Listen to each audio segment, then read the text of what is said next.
Glórias a Deus. Eu quero saudar a amada igreja com a graça e a paz de Jesus. É uma alegria nós estarmos aqui nesta tarde, uma tarde tanto que bastante chuvosa. Era para iniciarmos a nossa campanha, mas por motivo de muitos irmãos não conseguirem vir, nós vamos iniciar na próxima quinta-feira. Mas mesmo assim, irmãos, não importa se estamos em campanha ou sem campanha, eu sinto que Deus está aqui. Eu sinto a presença do Espírito Santo no lugar. Deus. Aleluia. E eu quero compartilhar com os irmãos uma palavra no livro de Lamentações. Lamentações é um livro depois de Jeremias. Dá-se um entendimento que Lamentações também foi escrito por Jeremias, em torno de 600 anos antes de Cristo. Lamentações capítulo 3, e o verso 18, a qual Jeremias está falando da sua tristeza. Quem nunca, irmãos, já passou por um momento difícil?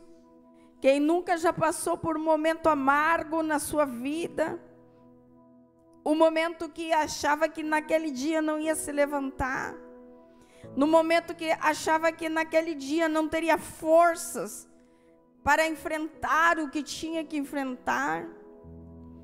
Jeremias 3,18 diz assim: então disse eu, já pereceu a minha força, como também a esperança no Senhor.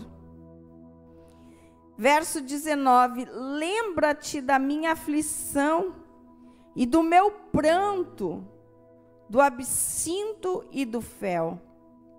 A minha alma certamente se lembra e se abate dentro de mim. Amém?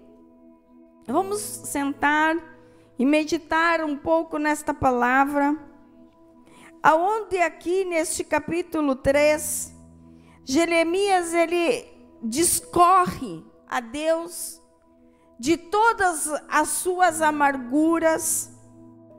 Ele começa dizendo que a sua força já tinha perecido.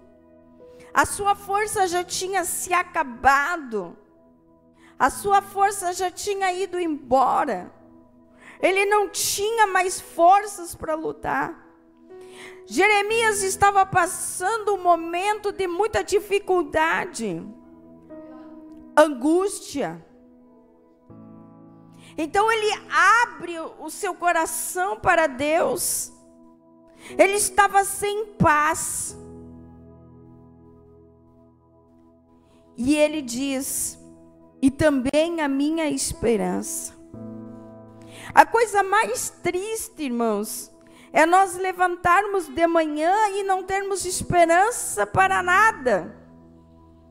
Não temos esperança de vida, não temos esperança de futuro, não temos um projeto, não temos vontade de projetar nada para a nossa vida.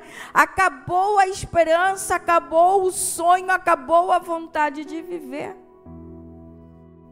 E Jeremias disse, eu estou sem paz, a minha alma, os meus sentimentos estão todos arrasados. E aqui no verso 19 ele diz que a aflição dele, o pranto, é tão amargo como fel. Diz que o fel é algo muito amargo, porque o fel ele dissolve muitas enzimas. Eu já tomei quando criança, nós não tinha antibiótico, essas coisas. Criolina. Tomava criolina com açúcar, já tomou, irmão? É horrível, é horrível. Meu Deus do céu, criolina. Tu fica com aquele cheiro que é insuportável. Só que não tinha antibiótico, tu tinha que tomar. E a mãe não tinha tu querer tomar, tu abre a tua boca e tu vai tomar. Porque se tu não tomar, além de doente, tu vai apanhar. Mas aqui diz que é um fel, é amargo, é horrível. Outro dia eu tomei própolis puro, é muito forte. Então aqui, Jeremias está comparando a dor dele, a aflição dele, com esse fel, com essa coisa amarga, insuportável. Porque eu já passei por isso, irmãos, de tu acordar de manhã e tu dizer: Deus, eu não tenho vontade de levantar. O meu dia não tem sentido. A minha vida não tem sentido. Nada tem sentido para mim. E aí ele completa mais no versículo 20. A minha alma. O que é a alma? É os nossos sentimentos. Os nossos sentimentos, as nossas vontades e as nossas decisões. Os nossos sentimentos estão abatidos. As nossas vontades não estão querendo fazer nada. E as nossas decisões não cooperam igualmente para nada. Jeremias está dizendo: disso tudo se abate dentro de mim. Mas no verso 21, ele muda. Ele começa a dizer: mas espera aí. Aí ele começa a dizer assim: disso eu me recordei no meu coração, por isso eu tenho esperança. Ele começa a dizer algo assim dentro de si: mas sabe de uma coisa? Eu já passei por momentos difíceis e eu venci. Eu já passei por momentos de grande tribulação e eu venci. E agora, Jeremias está dizendo: agora eu estou conseguindo me lembrar de coisas que estão guardadas lá no fundo do nosso coração, que nos trazem esperança. Coisas que aconteceram lá no passado, que eu também achei que eu não ia vencer. Coisas que aconteceram quando eu era criança, que eu também achei que eu não ia suportar. Jeremias, ele começa a dizer: eu começo a me lembrar no meu coração, por isso eu começo a ter esperança. Muitas vezes, irmãos, a gente tem que trazer à memória, a nossa memória, algumas coisas que Deus faz por nós. Porque o inimigo, ele só quer que nós olhemos para o lado ruim da nossa vida, para as coisas que nós não conseguimos resolver hoje, mas que amanhã nós vamos conseguir resolver. E Jeremias, no verso 32, ele muda a retórica da vida dele, e ele começa a dizer: a misericórdia, ou seja, o amor de Deus é a causa de nós não sermos consumidos. Por isso, a sua misericórdia não tem fim. Jeremias começa a dizer para ele mesmo: bem, se eu estou aqui vivo hoje, é porque ainda Deus tem um propósito na minha vida. Porque se Deus não tivesse um propósito na minha vida, Deus já teria me levado, Deus já teria me retirado dessa terra. Então ele está dizendo: o amor do Senhor é a causa de nós não sermos consumidos. Se nessa tarde você chegou aqui, talvez com algum ponto de dificuldade, repara nessa palavra. Deus está dizendo: eu te amo. E João 3,16 diz: porque Deus amou o mundo de tal maneira que deu o seu Filho unigênito, para todo aquele que nele crê não pereça, mas tenha a vida eterna. Então o Senhor fala aqui com o próprio Jeremias. E ele está falando com você e comigo nessa tarde. E no verso 23 ele diz assim que o amor de Deus se renova a cada manhã. Grande é a sua fidelidade. Quantas pessoas no caminho que nós encontramos, irmãos, que não são fiéis conosco, que nós depositamos toda a nossa confiança, que nós depositamos o nosso empenho, o nosso esforço, o nosso amor, o nosso tempo. E quando menos percebemos, aquela pessoa, ela passa a não gostar de nós. Ela passa a nos criticar. E aqui Jeremias está dizendo que o amor do Senhor é novo a cada manhã. E a fidelidade dele é para sempre. A palavra misericórdia também, irmãos, ela significa um concerto de amor. Se nós tivemos um mal entendido com alguém, hoje, amanhã, a gente não quer ver aquela pessoa. E se aquela pessoa estiver precisando de ajuda, a gente também não quer ajudar. Mas a palavra do Senhor diz aqui que o Senhor, Ele renova o seu concerto de amor todos os dias com a nossa vida. Então não perca as esperanças. Não ache que Deus abandonou você. Não pense que Deus esqueceu de você. Não diga que Deus não te ama. Porque aqui diz Jeremias: porque a misericórdia do Senhor é nova todas as manhãs. E no verso 24 ele diz: a minha porção é o Senhor, diz a minha alma. Por isso eu espero nele. Você pode nessa tarde voltar a confiar no Senhor. Você pode nessa tarde voltar a confiar novamente no Senhor. Mas, irmã, me parece que, sei lá, minhas forças se foram, mas se renovam a cada manhã. Verso 25: bom é o Senhor para o que espera nele. Se tu espera no Senhor, Deus não esqueceu de ti. Se tu espera nele, Ele não esqueceu do projeto que Ele tem na tua vida.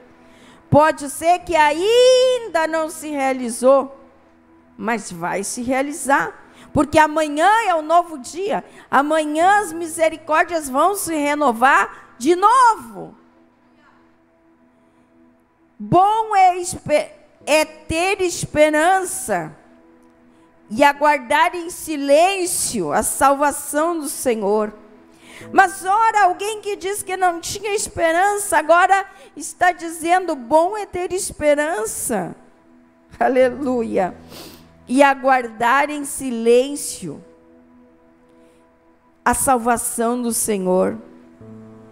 Bom é para o homem suportar o jugo na sua mocidade.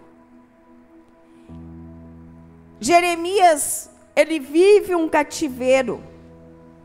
Ele vive um cativeiro terrível. Um cativeiro emocional, um cativeiro espiritual, de tantas lutas que ele tinha passado. Mas de repente ele olha e diz: não vou olhar mais desse jeito. Eu vou olhar desta outra maneira. Quem sabe, meu irmão, você não está olhando para uma direção que não te traz nenhum retorno, que não te traz esperança.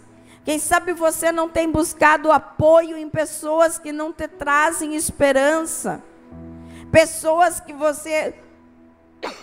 você chega, aleluia, e esta pessoa diz assim para você: olha, o teu caso é difícil. Esses dias eu estava conversando com uma irmã, e ela fez um propósito lá na tenda. E ela disse: irmã Cleia, faz 5 anos que eu não tenho recurso, que eu me machuquei e não tenho auxílio, não tenho benefício. E eu fui no advogado para entrar no INSS com recurso. E o advogado disse que não tenho direito. E ela disse para mim: irmã, eu peguei e orei. Eu orei e fui sozinha, eu orei e fui com fé. Eu orei e fui com certeza. E eu disse: eu vou lá no INSS. Eu vou sozinha. Eu vou pegar o papel e vou encaminhar sozinha.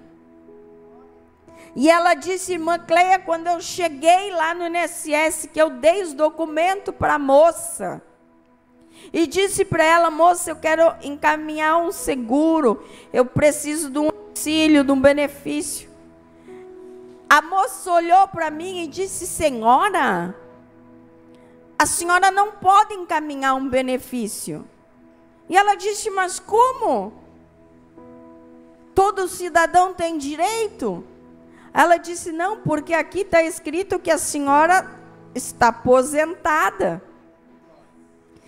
E ela disse: eu não sabia, irmã. E eu tinha 5 anos de INSS depositado na minha conta e eu não sabia. Quando nós colocamos a nossa esperança no Senhor, todas as coisas são de formas diferentes.